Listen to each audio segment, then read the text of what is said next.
Hey, I want to tell you guys a story today, a guy named Koda. And I don't know how much you know about Japan or its deep love of architecture, but Koda built some of the finest homes in all of Japan. Matter of fact, he became world famous for his excellence in what he did, his willingness to really focus on the process of it all, and just his diligence in his craft. He became world famous for his building homes in all of Japan. Well, you know, after about 40 years of building houses and doing this, Koda was ready to retire, right? Like many of us after 40 or so years. And, he wanted to get on to the next phase of his life.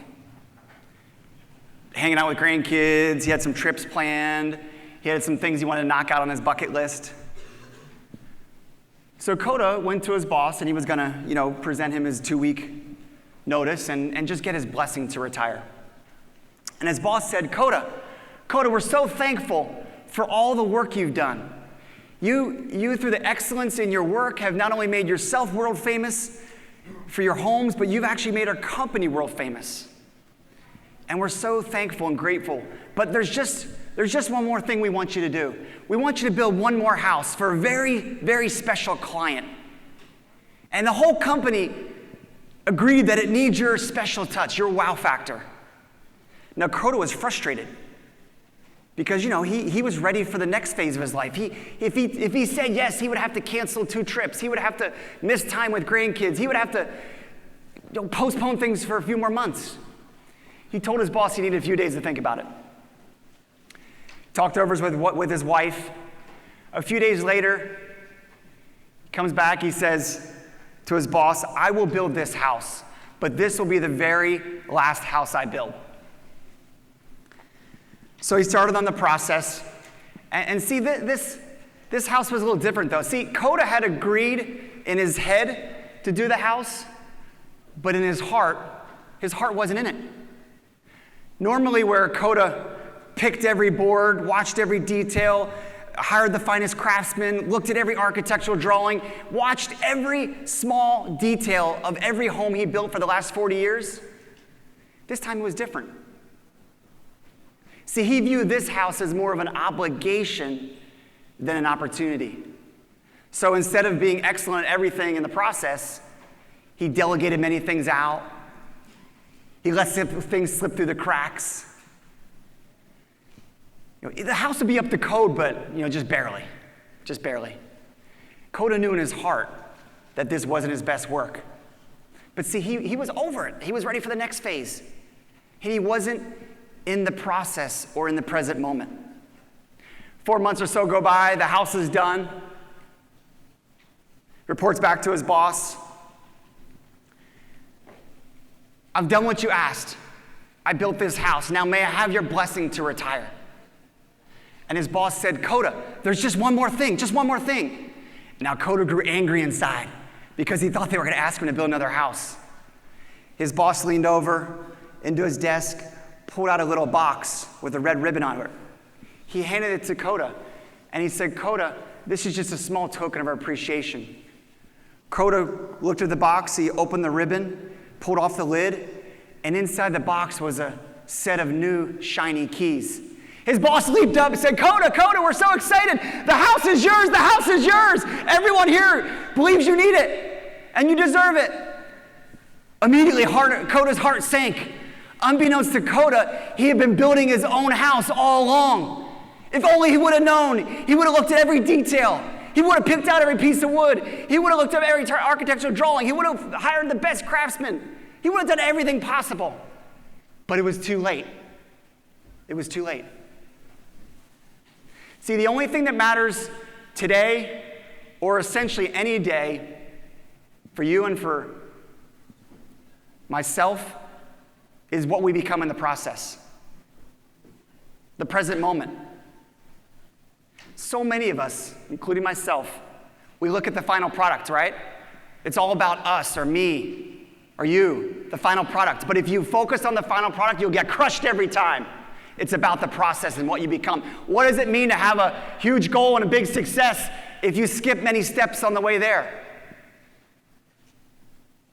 Every decision, every choice, every action you take in the process, in the present moment, determines your future.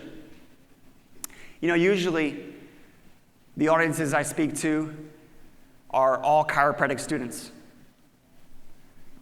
with the AMP program, or maybe we have a live event and we speak to students, or maybe recent graduates, or at least everybody's in their first, second, third, or fourth year of practice. I guess what I'm saying, I'm usually the oldest guy in the room, right? But I'm looking out here, and I'm not the oldest guy in the room this time. Woo! But see, it doesn't matter. You know, as we age, I'm in my early 40s, right? You know, so we have a different lens and perspective on life, don't we? Different obligations. But you know, whether you're a chiropractic student, almost ready to graduate, you're full of vigor, and as some people say, full of piss and vinegar, right? And your gas tank's totally full, or whether you've been in 10, 15, 20, maybe 30 years or more in practice, it's still about the process. It's still about the process and what we're becoming in it, right? Show you this here. Now, some of you guys are super research gurus here. I saw Bruce Lipton's little entourage over here, right? It's cool. It's awesome. So you guys can figure out these decimals more than I can, but the graph is simple to me, right? It means a lot to me. At least the lines do. The numbers don't. This is what it says. It says every decision, every choice, every action, everything you listen to, everything you watch, who speaks into your life, who you hang out with, what you read, all that determines your trajectory in life. Now, the thing that's tough is that because the business of life, right? Life gets busy. And sometimes I'm like, you know, Tuesday it's like doctor's report, and then I think again it's like, it's Saturday. I'm like, where did the week go? Right? You guys feel like that sometimes? Like, man, boom. It's like week to week. The business of life, and we forget that when you look at most people, and I have to correct myself sometimes, we look at the day or the week, it's like you can't see the decisions you're making today or even this week, the change in trajectory you'll make in your whole life.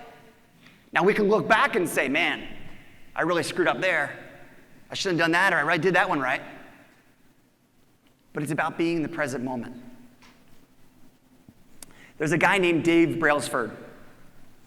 In 2010, he was hired to take on the British cycling team. Now in 2010, if you know anything about cycling, the British cycling team had yet to win a Tour de France. And Dave had one main goal, to bring them a victory. That's what he was hired for. So Dave had a simple strategy. His concept was called the aggregation of marginal gains. You should Google that. It's a lot of cool stuff on it. The aggregation of marginal gains, which basically says making 1% improvements over time in everything you do for a consistent period of time. So Dave looked at the cycling team, and he started to make improvements, right? Just 1% improvements. And he focused on like the common stuff we all would, right? If we got the job, we'd be like, the nutrition of the riders, how's that doing? How can we improve that? The, like the bike seat, and the ergonomics, and the weight of the tire. I don't want to try to act like I'm a cyclist specialist because I'm definitely not. Some of you guys probably are. You know, all that kind of stuff, the common stuff. But see, Dave dug deeper. He looked at uncommon things. He looked at, the pillows they slept on. You know, like what pillows gave the cyclist the best night's sleep so they could train better tomorrow. He looked at the massage gels that the therapists were using on them and gave them the best relief. He looked at things like even the soap they were using to wash their hands so they'd avoid infection because they're using their hands cycling so much. Dave had a strategy, and his strategy was if they could execute this, make 1% improvements in a long enough period of time, that they would win the Tour de France and set them up to win it in 5 years. That was his goal, 5 years. Dave was wrong. They actually won the Tour de France in 3 years. See, making 1% improvements, making change, watching your actions, looking at your decisions, and being in the process, in the moment, that's where you can connect and make a difference. Now, I know like some of you, I look around, I don't know many of you, I know a few of you, especially the docs have been in practice. We've had some bouts of success, right? And students, if you haven't necessarily had some huge bouts of success in life, just take notes. But what happens is we have this success, right? And success is great because it allows us to attend conferences like this and travel and give to our family what we want to do and send them to the best schools and maybe have some extras in life. But see, with success comes a poison. There's a poison attached to success, and it's called complacency. Complacency. Many of us, we get complacent, right? We want to, I mean, I'm 20 years in practice, guys. I know that you're like me, some of you anyway. You want to ride the momentum that you had years ago.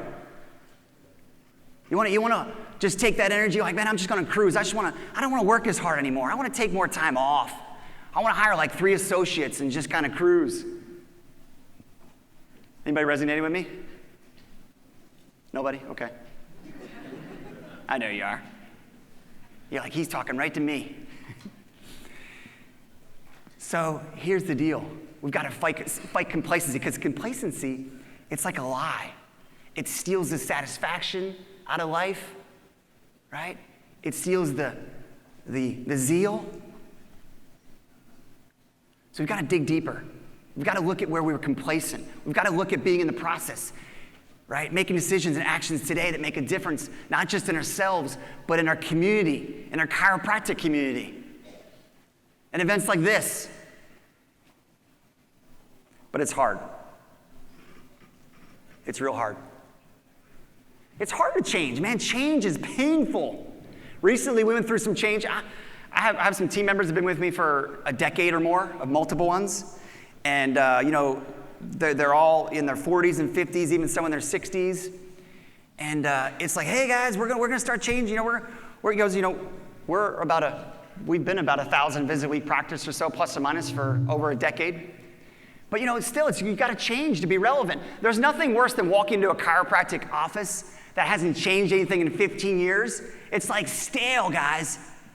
It's like a fake ficus over in the corner. It's like chairs that have they're bright red from, like the McDonald's era. I don't want to be that person. I've got to force myself to be relevant, right? I'm trying to wear tight jeans, guys. How'd I do? I got to force myself to be relevant and to stay up with things. One of the things, think about this, some of you in practice.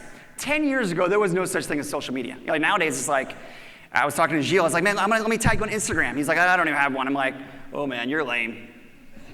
Oh, you gotta have an Instagram account now. Well, I think he does have one in his defense. He just doesn't use it, he said. Right, if you have an Instagram account, you're not cool. Social media, think about how we marketed and promoted to our practice members. It's like, there was no such thing as social media 10 years ago. 5 years ago, we barely had websites, at least people like me. And maybe I had a Facebook account, but I really didn't use it. And 3 years ago, it was like, uh-oh, this is getting serious. And then a year ago, wow, this is getting really serious. And finally, around the first of the year, I broke it to my team. I'm like, guys, there's going to be people contacting us in different ways now. Like, what do you mean? Not the phone? I'm like, appointments could come through email. What are you talking about? What's it going to look like? How are we going to do that? Why? Why do we have to change? Why can't we just do it the way we've always done it? Anybody hear that before, right? Anybody have in their mind, right? So there's all this change with technology and all these things, man. The truth is that under pressure, you don't rise to the occasion, you sink to your level of training. Man, this is so true to everything in life, especially for chiropractic. In your offices, when there's change, you've got to change with the culture, the health culture. Things change so much, so drastically now. Listen, what are you going to do? What does your team do when, I'm assuming that a lot of you are in practice here, or students, you will be.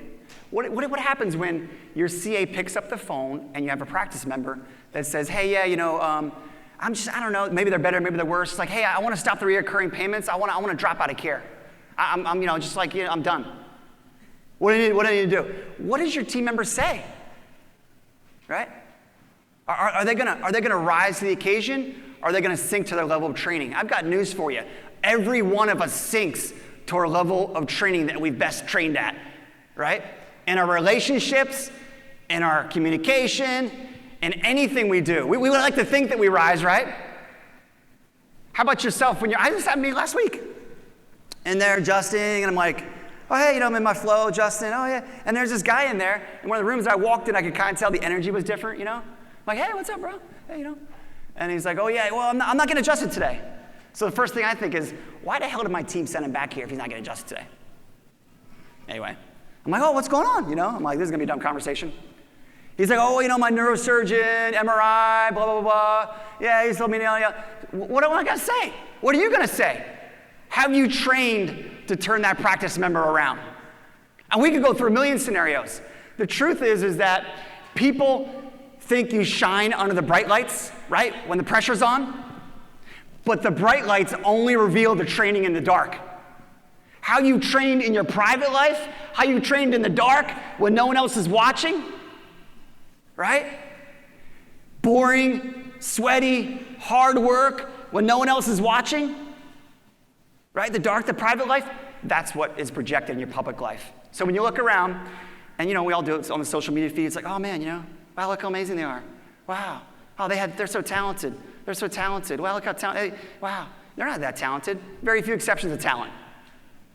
They've worked hard, they've trained hard, they've gotten there for a reason. So don't compare yourself so much. Matter of fact, you don't need to compare yourself at all. You just need to be the best version of yourself. That's who you need to compare yourself to. The best version of yourself.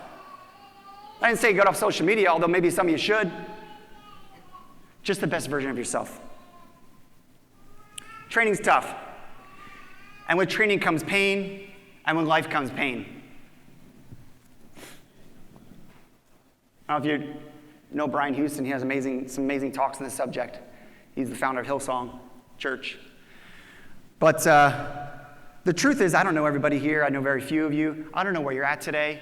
Some of you are struggling financially. Some of you have taken some emotional blows probably recently. Some of you have some relational issues. Maybe you've had a business thing blow up in your face. You've gone through some pain, man. Some of us, we can look around. A few of us, maybe we have a scar here from a burn.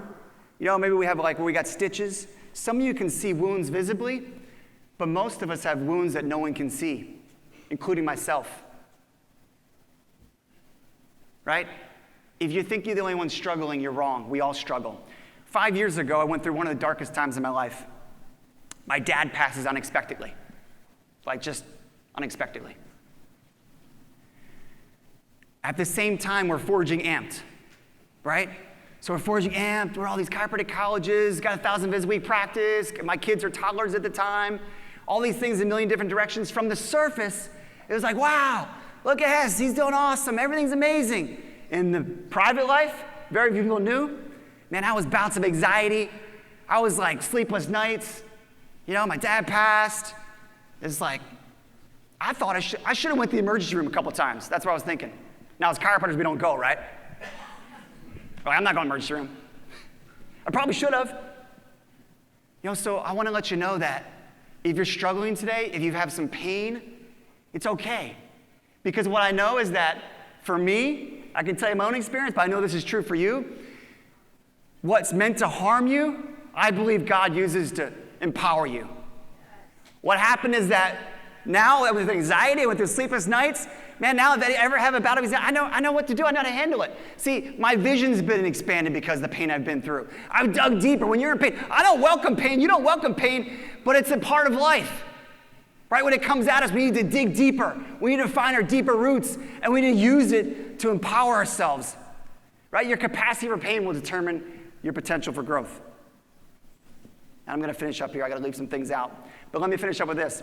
Everyone wants to be great until it's time to do what greatness requires. We all want to be great.